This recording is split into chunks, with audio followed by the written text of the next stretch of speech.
अंतर्राष्ट्रीय चौथा मगही सम्मेलन हुआ है, मगही भाषा साहित्य के लिए भी पुरस्कार वितरण समारोह हुआ है। क्या संदेश देने जाएँ और किस कारण जी आपको मगही साहित्य सम्मेलन आयोजित कराने की जरूरत पड़ी आपको? देखिए, मगही जो है सो मागधी का अपभ्रंश है और मागधी मगध सम्राट की भाषा रहा है। मगध राज्य का जो पूरा बृहत्तर भारत में मगध साम्राज्य था और उसकी भाषा मगही थी, मागधी थी और मागधी का अपभ्रंश मगही है। तो ऐसा है कि मगही भाषा भाषी बहुत पहले का, बहुत पुराने समय की भाषा है, लेकिन इधर काल क्रम में धीरे धीरे करके इसको प्रचार प्रसार और राजाश्रय नहीं मिलने के कारण धीरे धीरे करके वह नीचे की ओर आ गया। हम लोग चाहते हैं कि इतना समृद्ध भाषा, इतना बढ़िया भाषा, इतना मधुर भाषा, इतना मीठा भाषा को हम लोग अब जीवित कर सकें। तो इसके लिए लगभग हम समझते हैं कि 100 वर्ष से पूरा प्रयास चल रहा है और इसमें आधुनिक मगही साहित्य का लिखा जाना है। आधुनिक मगही साहित्य बहुत लोग लिखे हैं। हमारे पिताजी डॉक्टर राम प्रसाद सिंह ने बहुतों किताब रखी हैं और सब विधा पर लिखी, लगभग कम से कम 30-35 किताबें लिखी हैं। उनको साहित्य अकादमी पुरस्कार मिल चुका था। तो मगही में कुछ लोगों ने काफ़ी काम किया है। तो इसके चलते हम लोग चाहते हैं कि मगही भाषा को संविधान के 8वीं अनुसूची में दर्ज कराया जाए। हम लोग ये चाहते हैं कि भारत में संविधान के 8वीं अनुसूची में दर्ज कराने से रोजी रोटी की समस्या भी इसमें हल होगा। हमारा आज का मुख्य उद्देश्य यही रहा है कि मगही भाषा को संविधान के 8वीं सूची में दर्ज करा जाए। आपस में जो मगही जो हम लोग कन्वर्सेशन करते हैं, जो बोलते हैं, वह मगही में बोला जाए। अभी हमने बात भी किया था कि बड़े बड़े लोग, जैसे उच्च पदस्थ लोग, MP है, एमएगर है, प्रोफेसर है, डॉक्टर है, अपने अपने उच्च पदस्थ लोग अगर मगही में बातचीत करेंगे तो वह नीचे के तबका के लिए, नीचे के तबका जो नहीं कम पढ़े लिखे हुए लोग हैं, उनके लिए वह काम करेगा, उनके लिए अनुसरण का काम करेगा। तो हम लोग ये चाहते हैं कि इसे मगही भाषा भाषी, अभी हमारे मंत्री जी भी बोले कि जो बिहार में खास करके 4 डायलेक्ट्स है, 4 मगही का ऐसा है, उसमें उन लोगों को चारों को संविधान की 8वीं सूची में दर्ज कराने की ज़रूरत है। इसी में हम लोग बहुत दिन से लगभग डॉक्टर राम प्रसाद सिंह, जिनको मगही साहित्य अकादमी से पुरस्कृत किए हुए हैं, उनके नाम से 85 से पुरस्कार चल रहा है। डॉक्टर राम प्रसाद सिंह साहित्य पुरस्कार चल रहा है और यह पुरस्कार लगातार 85 से आज तक 80 साहित्यकारों को मिल चुका है। अभी हम लोगों ने तत्काल रखा है 2 मगही, एक मगही, एक हिंदी के साहित्यकारों को 11,000 रुपये का पुरस्कार देते हैं और एक साहित्यकार को सम्मानित करते हैं। यह प्रतिवर्ष 10 जुलाई को उनके जन्मदिन पर, डॉक्टर राम प्रसाद सिंह के जन्म दिवस के अवसर पर ये पुरस्कार हम लोग देते आ रहे हैं। वो हर जगह होता है। अभी दिल्ली में हुआ, इसके पहले पटना में हुआ था, उसके पहले गया में हुआ था, उसके पहले और जगह पर हमेशा होते रहा है। तो इसी उद्देश्य के चलते, जैसे कि सर आज बिहार के पूर्व मुख्यमंत्री जी और बिहार के कई सारे साथी लोग आए और नेपाल से भी लोग आए, सभी ने अपनी मगही भाषा की अपनी बात रखी। लेकिन जो अंतर्राष्ट्रीय है, अभी जैसे बिहार के नेपाल के उन्होंने कहा था कि हम इसको वहाँ पे मगही भाषा को नेपाल में दर्जा दे चुके हैं, राष्ट्रीय दर्जा दे चुके। तो यहाँ भारत में इसको और आगे बढ़ाने के लिए आपकी क्या योजना है, पहचान दिलाने की? हमारी योजना 2 तरह से है। एक योजना है कि एक तो पहले मगही में बहुत सारे लोक साहित्य भरे हुए हैं, उनको कलेक्शन हो रहा है, हुआ है बहुत सारे लोग। दूसरे चीज़ के शिष्य साहित्य जो रचनाकार लिखते हैं, उनका सब विधा पर रचना है, ताकि जब हम लोग कोर्स वगैरह में लगाएंगे तो उसको कोर्स में सब विधा में रहेगा, तब नीचे से लेकर ऊपर तक पढ़ाई करेंगे।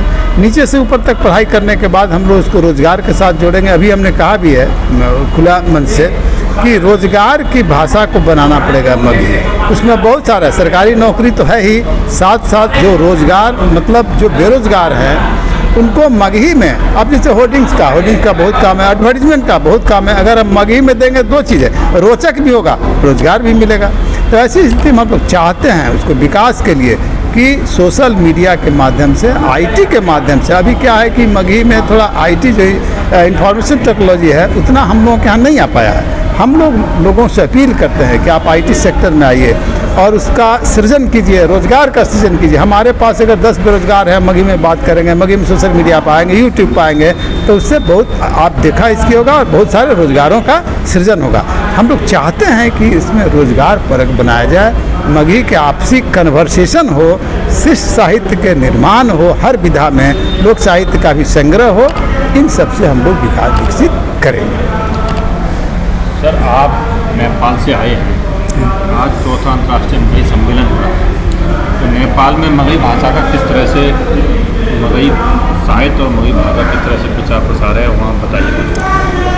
खास करके नेपाल के संदर्भ में बात ऐसा है, नेपाल में जब जहानिया राणा का शासन था और पंचायती व्यवस्था था, उस समय में एक देश एक भाषा और एक पोशाक का कंसेप्ट था।